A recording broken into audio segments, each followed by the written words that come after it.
The first thing I heard was a voice telling me I was assigned to a human warship. The second thing I heard was silence, my own, pressing against my ribs like something with weight.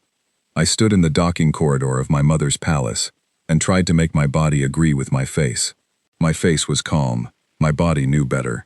My hollow bones were doing what they always did when I was afraid, humming, faintly, the way a tuning fork hums after it has been struck against something it was never meant to touch. The ISV Relentless. Even the name sounded like a threat. The Vrethkai do not name things the way humans do. We name vessels after qualities we aspire to carry.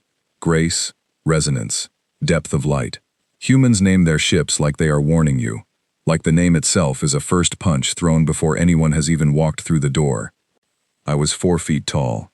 My bones conducted light along their surfaces the way rivers conduct water, constantly, without effort, without choice. When I was nervous, I glowed faintly gold. When I was truly afraid, I went white. I was, as I stood in that corridor with my single travel case and my mother's formal farewell still warm and empty on my cheek, almost entirely white. My mother had said, "This is an opportunity." My mother had also looked, for just a fraction of a second, relieved. I filed that away in the place I kept the things I was not yet ready to look at directly.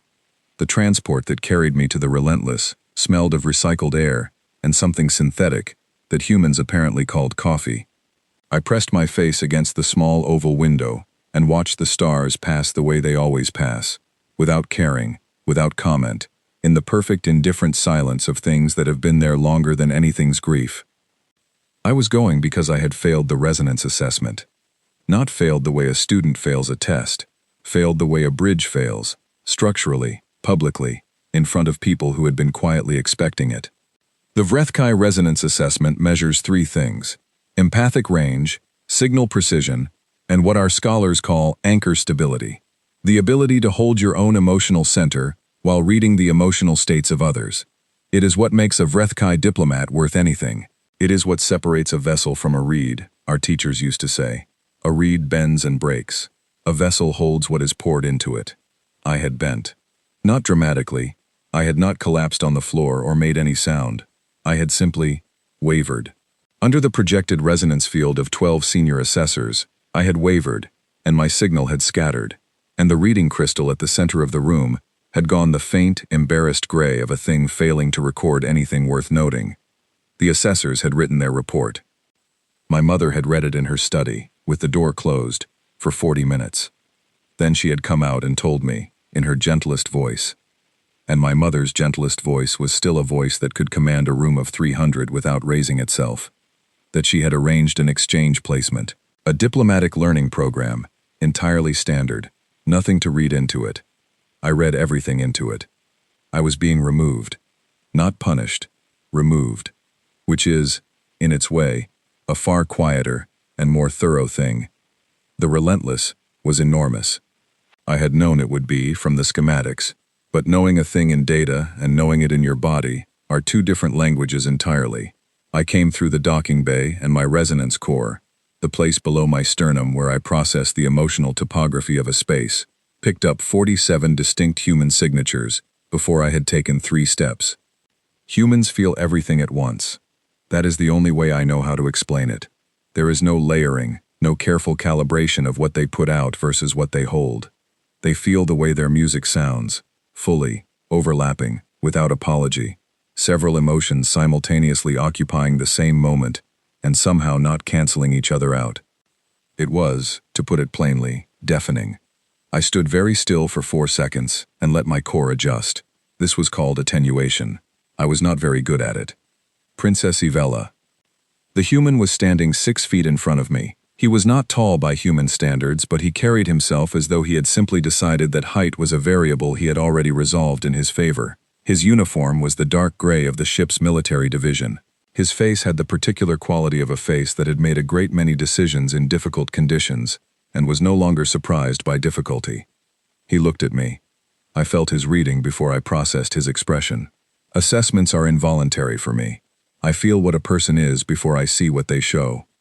He was looking at me the way someone looks at a wounded animal they have found in a field, not with cruelty, not with contempt, with a careful, considered sadness. the sadness of someone who has already run a calculation and arrived at a number they do not like. "I'm Sergeant Marcus Webb," he said. "I've been assigned as your liaison." "I know," I said. I hated him immediately. It was, as I would understand later, the most useful thing I had ever felt. He showed me the ship with the economy of someone who has done this before. Corridors, junctions, medical bay, quarters, mess hall. He did not explain more than was necessary. He did not treat me as fragile or as delicate. He also did not treat me as capable. He treated me as a category. A type of thing he had been assigned, and was processing accordingly. My quarters were small and clean, and utterly without resonance. The walls were metal, the air was recycled, and the silence in the room was the silence of a space that had never held anything except function. I sat on the edge of the bunk and did not let myself make the sound I wanted to make. I was here because I had bent. I was here because my mother had needed me to be somewhere else. I was here because I was soft, and the Vrethkai Dominion was very tired of soft.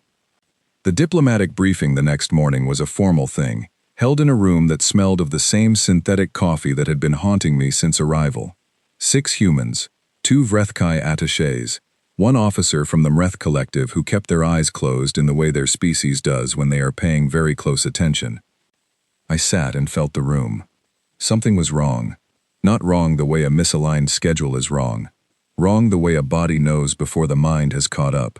A frequency under the polished surface of the meeting, faint and getting louder. I looked at the door. I had no training, no combat assessment, no ability to do anything physical with what I was feeling. I said, in a voice that came out far smaller than I intended, "There is someone in the corridor who should not be there." Everyone looked at me. The door opened. It was not a full engagement. It was a scout, a single advance unit of the Kreth Soul, their exoskeleton dull with the matte finish of someone who has not bothered to disguise themselves because they were not expecting to be detected. They came through the door with the confidence of something that has never been stopped before, and the room went into a controlled chaos that I observed from the place I was frozen. Still, completely still. My feet did not move. My hands did not move. My resonance core was picking up everything: fear, aggression, the particular electric quality of violence about to occur, and my body had simply declined to participate in any of it. I stood and felt and did nothing, and the humans moved around me like water around a stone that doesn't know it's a stone. Webb put the scout down in 11 seconds. I counted, not because I was calm, because counting was the only thing my frozen brain was willing to do. Afterward, when the room had settled and the attachés were being escorted to secondary quarters and someone was speaking into a communication device with the voice of someone who has had to explain bad news before and has gotten faster at it, Webb walked back to where I was standing. He looked at me. Not the wounded animal look this time, something more specific than that. He said, "We're fixing that." 3 words. No elaboration, no reassurance, no softening. I did not know what to do with 3 words that took my most thorough failure and refused to treat it as a conclusion. I had spent 23 years of my life being told, in various elegant and formal ways, that I was what I was. Webb had looked at what I was and called it a problem with a solution. I followed him out of the briefing room. I didn't decide to. My feet made the decision before I caught up with them. Behind me, my resonance core was still humming. Not afraid. Not yet. Something else. Something without a word in Vrethkai. I would learn the human word for it later. It was small and strange, and it sat in my chest like the first note of something that hadn't started yet. The first morning, he made me stand in a corridor outside the training bay for 20 minutes before he opened the door. I did not ask why. This was, I would learn, the correct answer. "You don't ask questions until you understand why the question matters," he said, when he finally opened the door. "You don't understand why the question matters until you've failed at the thing enough times to know what you don't know." I stood in the training bay and tried to look like someone who understood what a training bay was for. It was a large room. There were mats on the floor, textured, dark gray, with the particular heaviness of things that have absorbed a great deal of impact. There were resistance machines along one wall that looked designed to cause discomfort in a systematic and organized way. There was a pull-up bar near the far wall that I looked at, and then looked away from with the quiet dignity of someone choosing not to acknowledge a threat. "We'll start simple," Webb said. Simple, I would learn, was a word Webb used the way certain species use decorative coloring, to create a false sense of safety before something unpleasant occurs. Push-up position, on the floor. My translator had given me the word push-up 3 weeks before I arrived, in the preparatory materials the ISV Relentless had sent to my palace quarters. The translation it had offered was ground pressing. I had read it, thought, that sounds manageable, and moved on. It was not manageable. I got into position. My arms were positioned correctly. My back was positioned correctly. My everything was positioned as Webb demonstrated, with the efficient economy of someone who has done this so many times it has stopped being a thing and become simply a state of being. I went down. I came up. I went down again. I did not come up. I lay on the mat with my full body weight, which was not very much weight by any standard the universe had agreed upon, and I looked at the floor from a distance of approximately 4 centimeters and breathed. Webb crouched beside me. His face was at my level. His expression was not unkind. "Again," he said. That was the whole sentence. Again. I filed it in my mind alongside the 3 words from the briefing room. "We're fixing that." In the place where I was keeping things Webb said that I did not yet have a framework for, but suspected were important. I tried again. I made it up once. I went down. I did not come back up. Again, Webb said. This happened 9 more times. I logged it in my personal journal that night under the heading Humiliation 1. By the end of the first week, I had 11 entries. By the end of the second week, I had 23. I started numbering them with a formality that felt, at the time, like the only thing I had any control over. The training sessions were every morning at 0600 hours. This is a time that humans have decided exists, which I find philosophically questionable. The Vrethkai sleep in long, light-responsive cycles that follow the resonance of our home star. There is no 0600 equivalent in Vrethkai biological programming. There is only a gradual brightening that the body eases into over the course of several gentle hours. Webb knocked on my door at 0555 every morning. He knocked with 4 knocks. Always 4. Exactly the same distance apart. I do not know if he was aware he did this. I did not ask. I simply got up, because 4 knocks at 0555 had stopped being a sound and become something more like a gravitational event. A thing that happened, and then you were in motion. The push-ups became 20 in a row by the end of week 3. This felt like the greatest athletic accomplishment in the history of my species.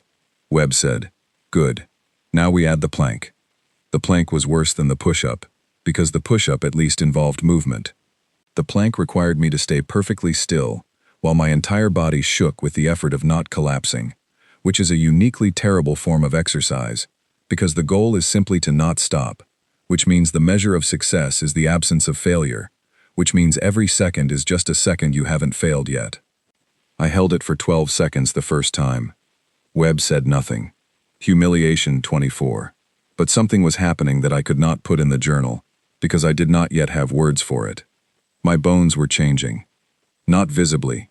Not in any way the medical bay equipment could immediately quantify. But the Vrethkai are a species that lives inside our own biology, in a way that humans find unusual. We feel our own cellular processes, the way humans feel temperature. We feel our blood moving. We feel our resonance core cycling.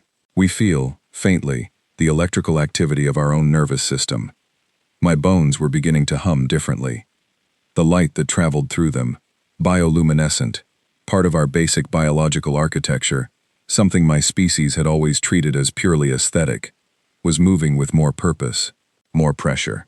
Like water in a pipe that has been cleaned out after years of not noticing it was partially blocked. I did not mention this to Webb because I did not know what it meant, and I had learned, in 3 weeks, that Webb responded better to demonstrated results than to unconfirmed hypotheses. He discovered it himself, on a Thursday morning in the 4th week.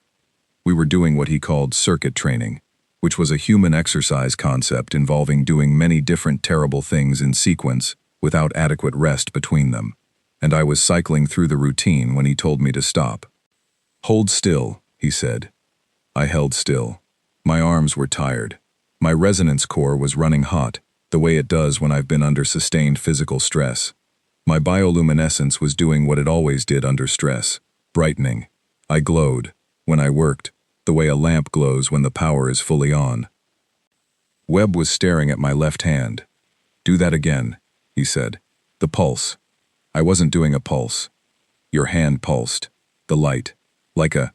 He paused. Like a compression. I looked at my hand. I thought about what my hand had been doing a moment before he'd spoken.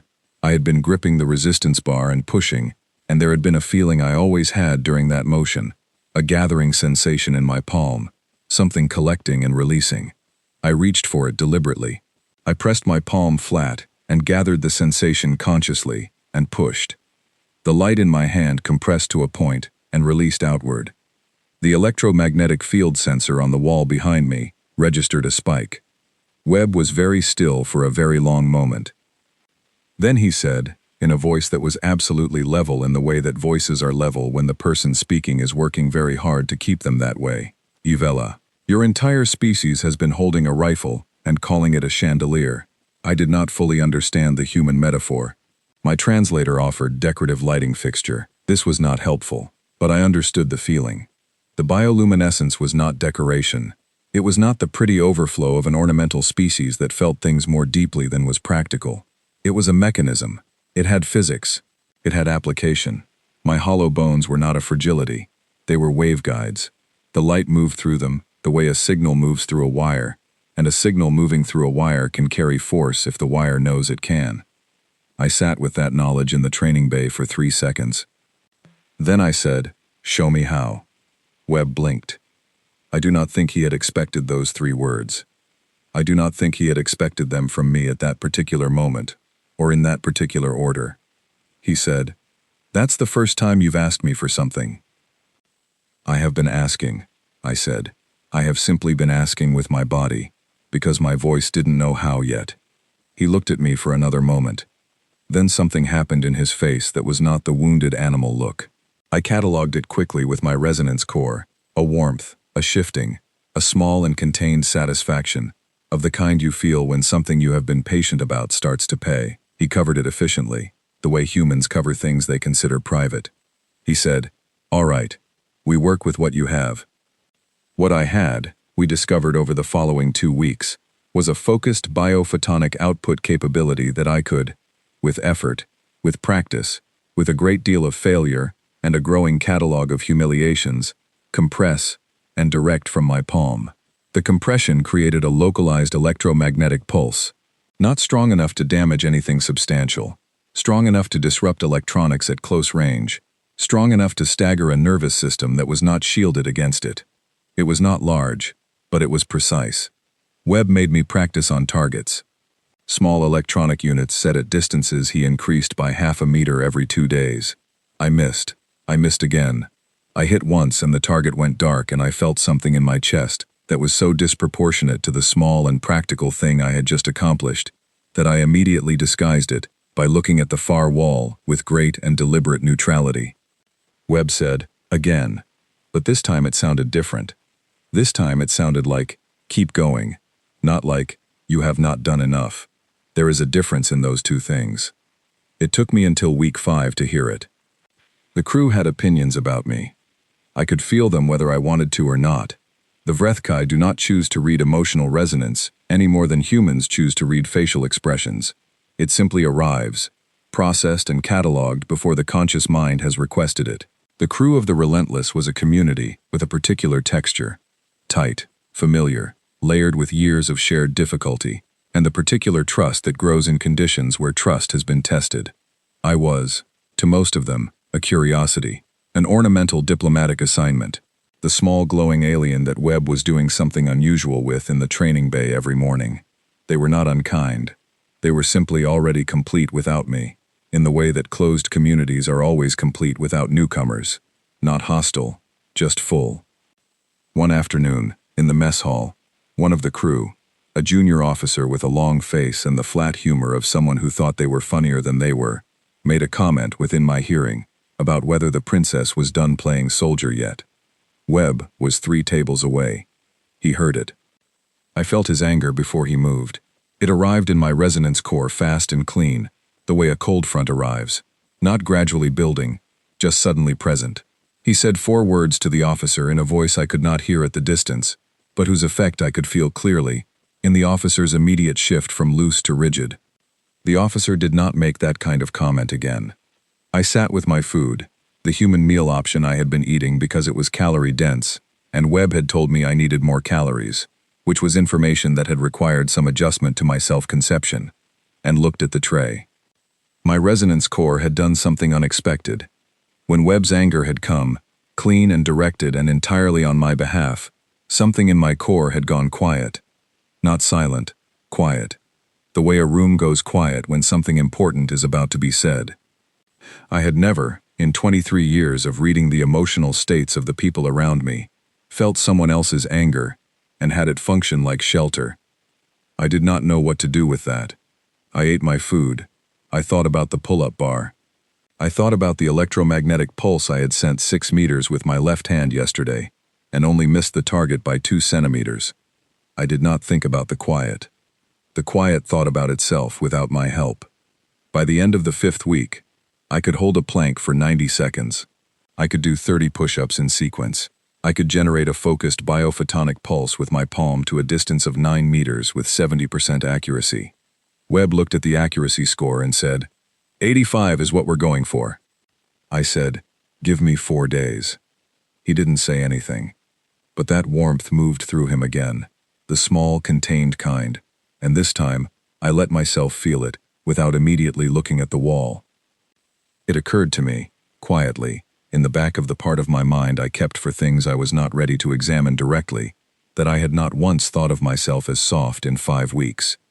Not because I had stopped being small, not because I had stopped being hollow-boned and bioluminescent and 4 feet tall, but because I was beginning to understand that soft is only a fixed state in things that refuse to become something else. I had, apparently, decided to become something else. The decision had been made without a formal ceremony, without my mother's voice, without the Vrethkai court's observation or approval. It had been made in a corridor with 4 knocks at 05:55 in the morning, and 1 word repeated until it stopped being a word and became a direction. Again. Again. Again. The Krethsal did not announce themselves. This is not a tactical oversight. This is a philosophical position. Their language contains no word for warning, because warning implies the other party has a right to prepare, and the Krethsal have not agreed, in any binding treaty, that anyone has that right. I was in the medical bay when they came aboard. This is where I was supposed to be when the alarm sounded. Non-combatant diplomatic personnel were designated to secondary secure areas, and I was the most non-combatant thing on this ship by official record, which made the medical bay my assigned location. I sat in the medical bay for 40 seconds after the alarm. The first Krethsal unit came through the door at 41 seconds. It was 7 feet of layered exoskeleton, moving with the particular confidence of a species that has never met significant resistance and has stopped factoring the possibility into its planning. Its sensor arrays were reading the room. It found me. It stopped. It ran a rapid threat assessment. I was 4 feet tall. I weighed 61 pounds. I was glowing, mildly, with the ambient gold of a low-stress state, because I had made a decision in the last 40 seconds that had, unexpectedly, resolved the stress into something that felt more like clarity. The Krethsal's translator produced, surrender. I compressed my left palm. I released. The biophotonic pulse hit it at point-blank range, center mass, and disrupted its neural relay array. Not lethally. Sufficiently. It went down. I was already moving. The medical bay had 2 exits. I took the secondary one, a maintenance corridor that ran parallel to the main passage, narrower, lower ceilinged, not built for anything the size of a Krethsal boarding unit. I had memorized the ship's layout in the 2nd week, not because anyone asked me to, but because I am Vrethkai, and we read rooms compulsively, and a room I cannot map is a room that frightens me more than any enemy. The corridor was dark. Emergency lighting only, casting everything in a red that made my own bioluminescence brighter by contrast. I moved. Not the way Webb moved. Webb moved like something with mass that had decided where it was going, and was removing anything between itself and that destination. I moved differently. I moved the way resonance moves, which is to say along the paths of least resistance, reading the space before I entered it, feeling where the heat signatures clustered, where the fear in the crew was loudest, where the Kreth-Sol signatures were brightest. The ship had an emotional topography. I had been reading it for 6 weeks without understanding that was what I was doing. Fear near the forward junction. 3 crew members, pinned. Aggression moving toward the engine corridor. 2 Kreth-Sol units, not yet engaged. Webb's signature, forward section, contained, still. I went toward Webb. Not because I was going to rescue him. I was, at this point in my development, not under any illusion that I was a match for a Kreth-Sol unit in direct confrontation. I went toward Webb because Webb's direction was also where 2 of their units had cornered 4 crew members in the junction corridor, and the junction corridor had an overhead lighting array on a manual circuit, and I had, 2 weeks ago, discovered that I could interact with manual electrical circuits from a distance if the circuit was simple enough. The lighting array was very simple. I came through the service hatch at the top of the junction and lay flat against the upper rail and looked down. 2 Kreth-Sol, 4 crew. The Kreth-Sol were not attacking. They were corralling, which meant they wanted prisoners, which meant I had a window. I reached for the manual circuit, focused, gathered, released. The lights went out. In the absolute dark of an emergency-lit corridor, my bioluminescence was the only light source. I pulsed, twice, fast, in the direction of the crew, a quick pattern that meant nothing in any language, except that it came from a light source that was not the Kreth-Sol, which meant it was potentially on their side, which meant move. The crew moved. The Kreth-Sol moved toward my light. I was not there anymore. I had learned from Webb that the most important thing about a position is knowing when you are done with it. I moved through the ship the way I had moved through the resonance assessment room 3 months ago, reading the space, following the emotional temperature, going where I was needed before I had the language to explain why I was going there, except now I had hands that could do something when I arrived. I disrupted 4 sensor arrays. I collapsed 1 secondary corridor bulkhead lock by overloading the seal mechanism. I guided, by light pulse signals, 11 crew members through a maintenance route to the secure compartment. I found Webb in the forward section, held at a junction by a single Kreth-Sol unit that was larger than the others, a command class, their sensor arrays more sophisticated, their reaction time measurably faster. I stood in the corridor behind it. I calculated. My pulse accuracy was at 83%. I had wanted 85 before I attempted anything at this range. This was not 85% confidence range. This was not ideal. I thought of Webb's voice saying, again. Which in this context meant, do the thing anyway, and if it doesn't work, be moving before it knows you failed. I compressed. I focused. I released. The pulse hit the command class unit on the sensor relay cluster behind its left shoulder plate. Not a center mass shot, a peripheral hit. But the relay cluster on a command class is a coordination node. It doesn't go down, but it goes confused. Its threat assessment suddenly competing with corrupted data. Its attention fractured. Webb moved in the half-second of its confusion. 11 seconds. I counted, same as the first time I'd watched him work. It was a different kind of counting now. Not the counting of a frozen mind that needs something to do. The counting of something that knows what it is watching, and is filing it under useful. He put the unit down. Then he turned around. He looked at me. I have spent my life reading faces. I have spent my life reading the layer beneath faces, the resonance that tells you what the face is not showing. I know how to parse the difference between what someone presents and what they feel. Webb presented, controlled, assessing, professionally functional. Webb felt. The word I had looked up 3 weeks ago in the human psychological database. The word I had found while searching for the label that fit what I had felt from him in the training bay, in the small moments when something worked, and he made the sound of covering a warmth he considered private. Proud. He felt proud. Of me. I had to look at the wall for a moment, not because I was distressed, because the feeling his pride produced in my resonance core was so large and so unexpected that it needed somewhere to go while I processed it, and the wall was conveniently available. You were supposed to be in the medical bay, he said. Yes, I said. You disrupted 4 sensor arrays, 2 bulkhead systems, and 5 sensor arrays, I said. The 4th one took 2 attempts. I'm not counting it as clean. A pause. 5 arrays, he said.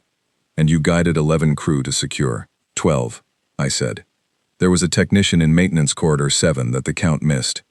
He looked at me for a long moment. You were reading the ship, he said. Not a question. I am always reading the ship, I said. I am always reading every space I am in. That is what my species does. I searched for the phrase.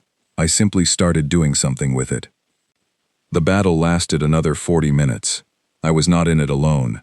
The Relentless had its own considerable resources, and the Krethsol boarding unit was not, by their standards, a significant force. But I was in it. Not in the medical bay. Not in a secondary secure compartment.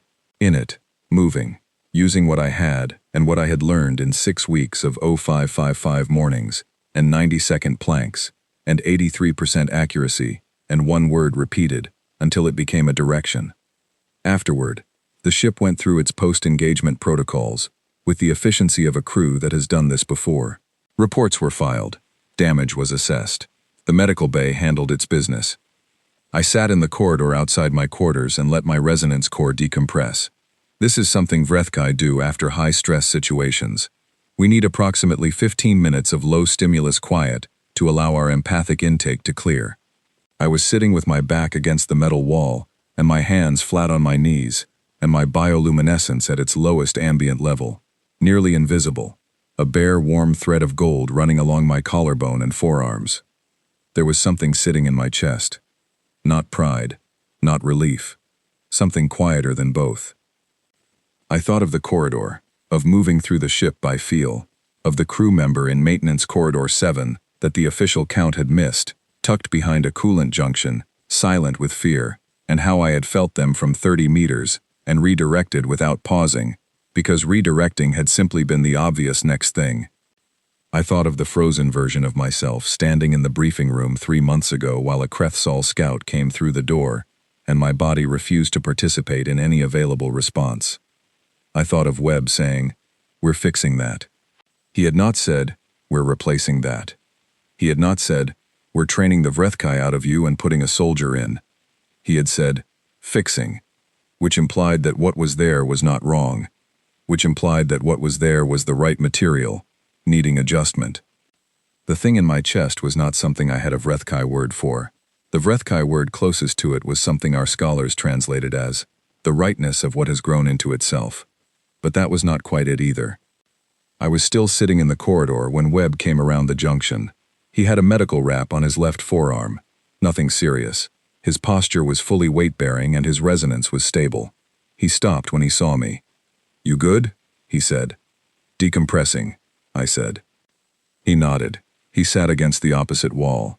He did not say anything for the 15 minutes it took my core to clear, and the fact that he knew to wait, that he had, at some point in the last 6 weeks, learned this about my species without making it a discussion, settled into the quiet in my chest, and stayed there. When my core cleared, I said, "I was at 83% when I took the shot on the command class." "I know," he said. "I needed 85. "I know." "It worked," I said. "Yeah." I looked at the ceiling of the corridor, which was metal and uniform, and completely uninteresting, and said, "I have been thinking about what I did in there. I was not doing what you taught me." "No," he said. "You were doing what you are." I looked at him. "I built the frame," he said. "You filled it." A pause. "That's the only way it works." I sat with that for a moment. Outside the ship, the stars were doing their same indifferent thing. The same stars that had watched me leave my mother's palace in a transport that smelled of synthetic coffee, small and hollow-boned and almost entirely white with fear. My bioluminescence was gold, low, steady, fully mine. The quiet in my chest settled into something that fit. The summons came 14 days after the engagement. It arrived in the formal language of the Vrethkai court, layered, ceremonial, each word carrying 3 registers of meaning simultaneously, the way our court documents always do, as though the act of communication is itself a performance of sophistication. I read it twice. My translator read it once.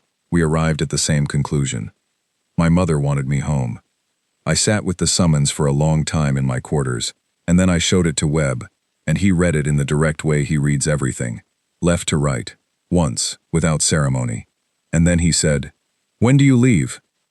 Not, "Do you want to go?" Not, "What does this mean?" Not, "Are you ready?" When? As though the question of whether was not something he was going to entertain on my behalf. I said, 3 days. He nodded. 3 days is enough time, he said, which was not a specific statement, but which I understood to mean, you will be ready. I will make sure you are ready. Readiness is the thing we have been building toward all along. I spent those 3 days doing things I would not have been able to do 14 weeks before. I ran the ship's full training circuit without stopping. I held my plank for 4 minutes and 12 seconds, which is a number I have memorized not because it is impressive by human standards, but because, 14 weeks ago, I held it for 12 seconds, and fell, and Webb said again, and that distance between 12 seconds and 4 minutes and 12 seconds is a geography that belongs entirely to me. My biophotonic accuracy was at 87%. I had stopped counting humiliations. I had started counting something else, something I didn't have a word for yet, but which lived in the same logbook where the humiliations used to be. The Vrethkai transport came on the 3rd day, and I packed my single travel case, and I stood in the docking corridor of the Relentless in front of Webb. He was in his usual posture, the kind that had stopped being a posture, and become simply the shape of him, economy of presence, nothing extra. I said, "I do not know what I am going back to." "Doesn't matter," he said. I said, "It might be difficult." "Probably is," he said. "A moment." I said, "I came onto this ship and I was—" "I know what you were," he said. Another moment. "Thank you," I said. He looked at me. The wounded animal look was entirely gone. I had watched it leave in pieces over 14 weeks, a slow dissolution, replaced by something I still did not have a complete vocabulary for, something that involved looking at me the way you look at a thing that has become what it was always going to become, and you are simply glad to have been present for it. He said, "Come back better." I said, "I will come back and build something, and I will need a training officer." He said nothing. I got on the transport. The Vrethkai Palace smelled the same. This was the first thing that struck me, not the visual, not the familiar resonance texture of home, but the smell. Warm mineral air, slightly sweet, cycled through filtration systems that were generations old. The same smell I had grown up in. The same smell I had left in. I had left in it. I was different. The palace was not. I walked through the docking corridor, and there were 4 palace attendants waiting in the formal positions of diplomatic return. Not quite a welcome, not quite a ceremony. The Vrethkai court's careful calibration of acknowledgement without excess. They looked at me with the professional neutrality of people trained to show nothing that hasn't been cleared for showing. Their resonance told me everything. Recalibration, all 4 of them, within the first second of seeing me.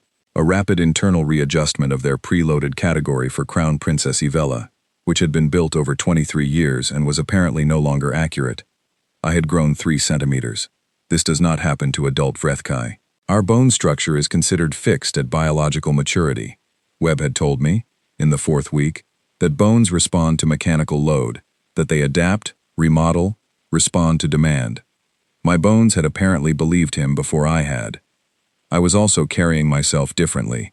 I noticed this the way you notice a thing that others notice. Their reactions told me before I found the internal evidence. The attendant's resonance shifted not just on my appearance, but on something more subtle, something in the way my feet met the floor, and my shoulders related to the space around them. Something that has no word in any language I know but which communicates, unmistakably, that the creature in front of you has decided it takes up the amount of space it takes up, and is not apologizing for any of it. The throne room was exactly as I had left it. My mother sat in the resonance chair, not a throne in the human sense, no elevation, no overt display of height as power. A Vrethkai seat of authority is distinguished by its position at the room's resonance center, the point where the acoustic and empathic properties of the chamber converge. Whoever sits there is heard in every frequency. Whoever sits there is, in every sense, the center. She was wearing the formal court layers. Her bioluminescence was at the precise, controlled output of a public appearance. Warm, steady, calibrated. My mother was extraordinary at calibration. She had never in my life shown me a feeling she had not first decided to show. She rose. She crossed the chamber. She embraced me for exactly as long as protocol required. I felt, in that exactly measured embrace, every word she had not said for 23 years, and I let it wash through my resonance core and out the other side without holding any of it. This was new. I had not been able to do that before. She looked at me. "You look well," she said. "I am functional," I said. Functional. The word Webb used when he meant better than you could possibly imagine, and I don't need you to know that yet. My mother did not know this. But she heard the word land differently than she expected it to, and for a fraction of a second, her calibration flickered, barely visible. I felt it. "The court is convened tomorrow," she said. "There is much to discuss." "Yes," I said. "There is." The political situation had developed in the months I was away with the particular efficiency of crises that have been deferred too long.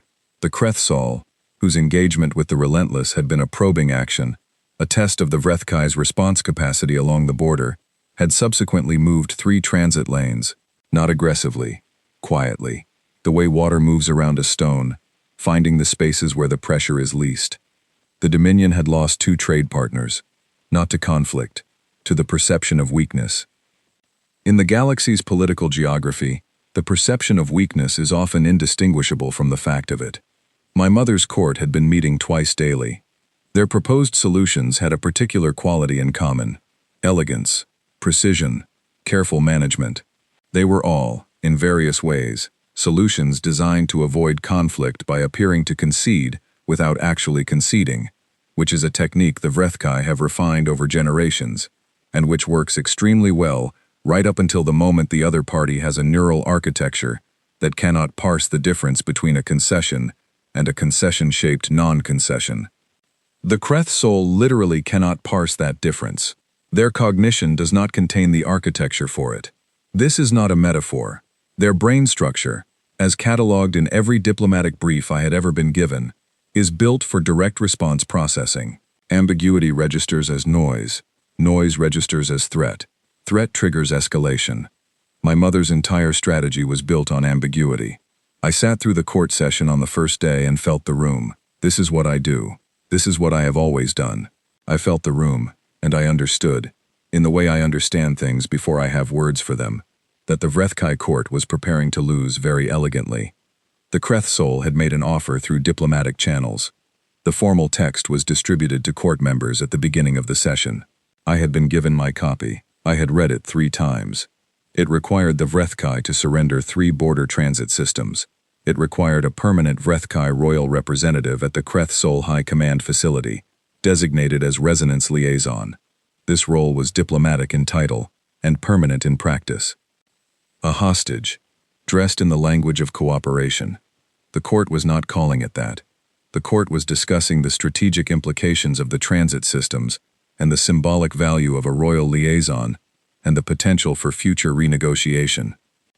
I sat in my assigned chair and looked at the court and felt every word they were not saying, which was, "We are afraid, and we are very good at dressing fear in the clothing of strategy, and we have been doing this for so long that we have sometimes lost track of which is which." My mother was watching me. I understood, in the way I understand things I do not particularly want to understand, that the resonance liaison position was already designated, that the court session was not a decision-making session, it was a communication session. The communication was, "Yvella, you are being given a role." At the end of the session, my mother asked me to stay. The court filed out. The room emptied. The resonance of 40 people cleared slowly, like water draining, until it was just my mother's controlled warmth and my own steady current and the acoustic center of a room that had been built to amplify truth. "The position would suit you," she said. "You have been among humans. You understand cross-species diplomacy. You are trained in resonance reading." I looked at her. Not the way I used to look at her, with the careful management of someone who has learned to navigate the space between what she feels and what she is permitted to show. The way I had learned, in 14 weeks, to look at things I needed to understand, directly.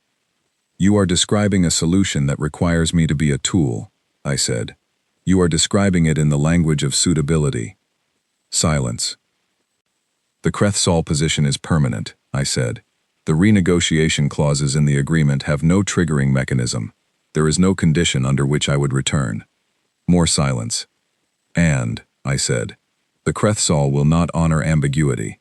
The transit systems are a concession they will file as a capitulation. What you are proposing will not end their pressure. It will accelerate it. My mother was very still. She was extraordinary at stillness. She had the stillness of a deep-running current, nothing visible on the surface, everything moving below. I felt, beneath the stillness, something that was not quite the thing I expected. She was afraid. Not of the Krethsol. Of what she did not know how to do. Of a situation that her tools, and they were extraordinary tools, finely made over generations, were not built for. Of standing in a room without the right answer and knowing, for the first time in a long while, that she was standing in a room without the right answer. I had felt this feeling before. On the carpet of a training bay, my face 4 centimeters from the floor, 12 seconds into a plank I could not hold. She was afraid the way I had been afraid before I learned what afraid as starting point feels like. I said, no, one word. It sat in the room alone. My mother looked at me. You would refuse. I would refuse, I said, to be used as a surrender delivered in soft packaging. The silence that followed was the longest I have ever shared with her. She looked at me for a very long time. Her calibration did not flicker this time. Her bioluminescence did not shift. But her resonance did. Underneath the controlled surface, something moved. Something that was not quite afraid, and not quite proud, and not quite grief, and was all three of them slightly, in the way that complex feelings are always slightly several things simultaneously. She said finally, then what do you propose? I had been waiting for that question since I stepped off the transport. I said, let me show you. The Krethsol High Commander's name was Vethran. I knew this from the diplomatic files. I knew his rank, his military history, his position in the command hierarchy, the names of his direct subordinates. I also knew, because I had read his diplomatic communications 3 times and felt the resonance of them in the way you can feel resonance in writing if you know how to read for it, that he was not what his files described. His files described a conqueror, an expansionist, a military mind with no interest in negotiation and no capacity for it. His communications described something else. He was afraid. Not of the Vrethkai, not of any external force. He was afraid of his own council, 3 senior commanders who had been maneuvering against him for 2 years, using the military campaign as a measure of his strength. If he stopped, he looked weak. If he stopped, the council had the opening they needed. The campaign was not ambition. It was survival theater. I had explained this to my mother on the second night, in her study, with the door closed. I had laid out the communication patterns, the timeline of escalation versus internal council shifts, the correlation between his most aggressive moves and the dates of closed-session council reviews. She had listened. At the end, she had said, "How do you know this?" I said, "Because I felt it, and then I looked for the evidence, and the evidence was there." She was quiet for a moment. Then, "You were always a resonance reader. You could always feel things." "Yes," I said. "You couldn't do anything with it before. A beat." "No," I said. "I couldn't." She did not ask what changed. I did not volunteer it. Some things do not need to be explained in the same conversation they are acknowledged. She gave me the authorization to proceed. The meeting took 3 weeks to arrange. The Krethsol High Command facility was in contested space, and the arrangement required a neutral transport and a communication channel that 3 different galactic bodies had to verify and agree on before it could be opened.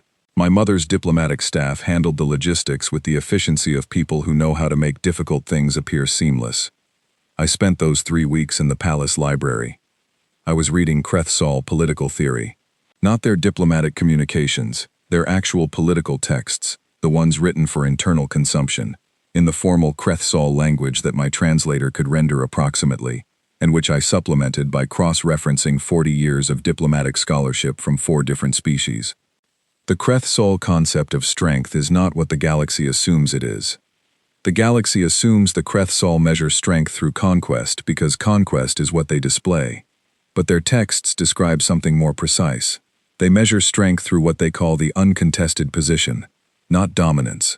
Position, the state of being placed such that no challenge is viable.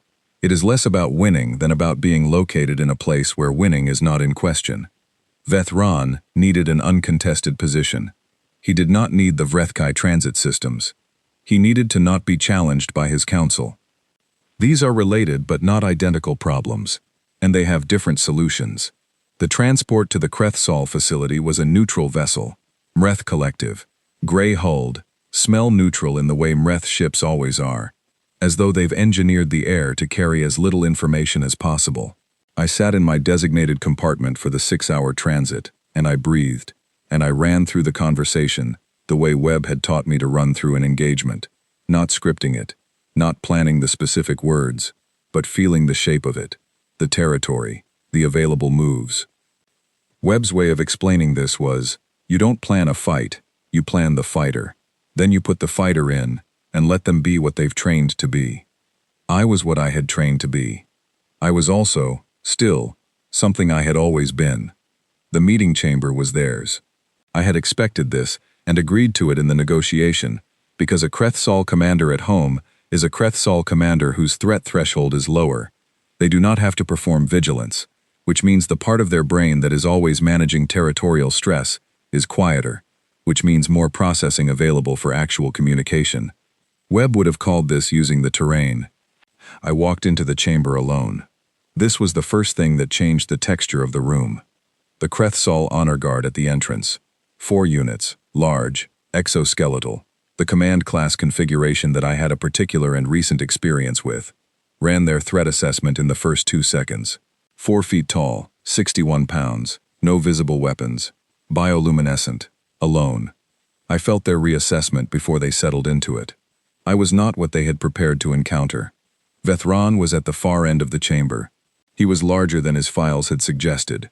Physical data often undersells Kreth Sol commanders because they carry themselves in a way that compounds their size, a deliberate postural language that is meant to communicate immovability. He watched me cross the chamber with the full body attention of his species. Kreth Sol do not have separable gaze and posture the way many species do. They attend with their whole physical self, which can feel, to species not accustomed to it, like being stared at by an architecture. I stopped at the appropriate distance. He waited. I said, in formal Vrethkai, High Commander Vethran, I am Yavela, of the Vrethkai Dominion. I am here because I believe we both want something specific, and I believe we have been discussing it in the wrong language. The translator rendered this. The Kreth Sol version was more compact. Their language strips most of what the Vrethkai consider necessary framing. He said, the Vrethkai want to keep their transit systems. The Vrethkai, I said, want to stop losing trade partners. The transit systems are 3 of those partners. They are not the only ones. A silence. What do you want? I said. This was not a question that appeared in Vrethkai diplomatic protocol. You do not ask a Kreth Sol commander what they want. You respond to their stated position. You counter-propose. You maneuver. The protocol assumes the parties are performing. I was not performing. He was still. The campaign, I said, because his stillness told me I had reached the right place and now was the time to move carefully, has been extensive. Your forces are not depleted. Your resources are not depleted, but campaigns require justification, and justification requires continuation, and continuation requires enemies who remain useful. I watched his sensor arrays. The Vrethkai, I said, are not useful enemies. We are too small. Defeating us fully has no status in any council that matters. And not defeating us fully means continuing a campaign that is, I felt for the precise calibration, becoming its own liability. Silence. His resonance was doing something very specific. Under the controlled surface, and Kreth Sol commanders are not emotionally flat, they simply express everything through physical posture and sensor behavior, rather than bioluminescence or vocal modulation. He was managing something tight, something that wanted to move but didn't have anywhere to go yet. I had felt this before. I had felt it in myself, standing in a briefing room while a door opened and my feet refused to carry me anywhere. He was frozen in a different way. But frozen is frozen. I am not here to negotiate the transit systems, I said. I am here to offer you an uncontested position. His sensor arrays moved. I had his full attention in a way that was different from the full attention he had been giving me since I walked in. I said, the Vrethkai Dominion will issue a joint statement of strategic partnership, not a ceasefire, a partnership, with terms that position you as the initiating party of a new regional stability framework. Your council sees a conqueror who became an architect. These are not the same thing. Architects are harder to challenge than conquerors because their position is in the structure, not in the fight. I let that sit. The transit systems, I said, will be included in the partnership as shared economic zones, not surrendered. Shared. The distinction matters in your political language more than it matters in ours. Another silence. Longer. In the silence I felt, the room, the guards, the translator shifting slightly at her station, the residual echo of this chamber's many prior negotiations. This chamber had processed a great deal of positions over its history. I could feel the weight of that, the accumulated resonance of things decided between these walls. I let my bioluminescence settle to its lowest ambient level. Gold, barely visible. Not a display, not a signal. Just, I am here, I am still, I am patient. Vethron said, you came alone. Yes, I said, to a Krethsol facility. Yes. That is either very foolish, he said, or the opposite. I was told once, I said, that confidence and foolishness look the same until the outcome. He did not have a human reference for who might have told me that, but his sensor arrays moved in a way that suggested he found the principle acceptable. He said, the Council will need to see measurable acquisition. The economic zones will show measurable resource flow within the first quarter of implementation. I said, I have the projections. I will share them. A pause. The statement of partnership will need to use specific language regarding the Krethsol's initiating role. I have drafted 3 versions, I said. You may select the one that best suits your internal requirements. He was still. I was still. The chamber was still. Outside the facility, 3 kilometers off the port bow, the ISV Relentless was holding position in communication blackout per the arrangement. Webb was on the ship, not here, not in this room. He was doing, I was completely certain, exactly what he had taught me to do in unknown territory. Breathing, trusting the training, waiting. The outcome of this room was mine. I had built toward it in a corridor outside a training bay with 4 knocks at 0555 and 90 seconds of a plank that shook through my entire body, and a biophotonic pulse that hit its mark at 83% accuracy when I needed 85, and went anyway. I had built toward it in a briefing room where I froze, and a medical bay where I didn't, and a junction corridor where I felt 12 crew members I had never spoken to as clearly as I felt my own bones. I had built toward it in my mother's study, saying no, one word, its own sentence, its own country. Vethron said, I will review the draft statements. Something moved in my chest. Not triumph. Quieter than triumph. The rightness of what has grown into itself.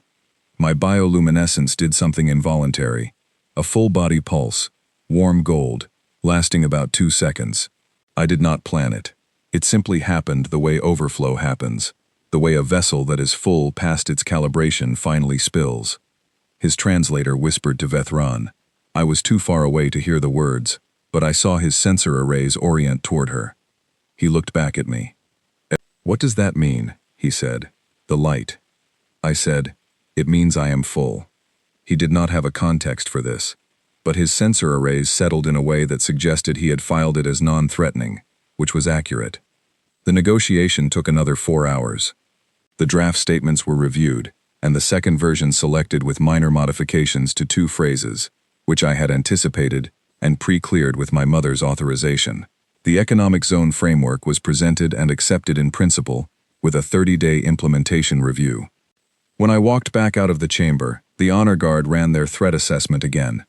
Same readings as before. 4 feet tall, 61 pounds, bioluminescent, alone. Different result this time. I felt them recalibrate.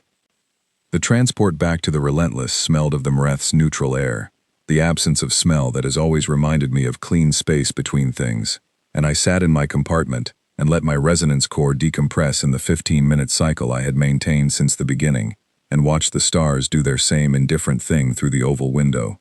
The same stars from the first transport, the same stars, every time, not knowing or caring what was resolved beneath them. I knocked on Webb's door at 05:55 the next morning. 4 knocks, the same distance apart. I was aware I was doing it that way. I did it that way on purpose. He opened the door. He was already dressed, which meant he had been awake, which meant he had been waiting in the particular way Webb waits for things. Fully operational, giving nothing away, not making it about him. He looked at me. "Signed," he said. "Implementation review in 30 days, I said. "But yes." He nodded. I said, "I have been offered command of the Vrethkai Diplomatic Military Integration Corps." He raised one eyebrow. The single eyebrow expression, I had learned, was Webb's version of a significant emotional response. "New division," I said. "My design. Combining resonance reading with direct engagement capability. Training a generation of Vrethkai who understand both." He said, "That's good." I told my mother I would accept on one condition. He waited. That my training officer is seconded to my command. A pause. Again. He looked at me for a moment, in which I very deliberately did not look at the wall. Then he said, "What are the hours?" 05:55, I said. "Every morning." Something moved in his face. Not the wounded animal look. Not the covered warmth. Something I had not catalogued before. Something that lived in the space between relief and recognition.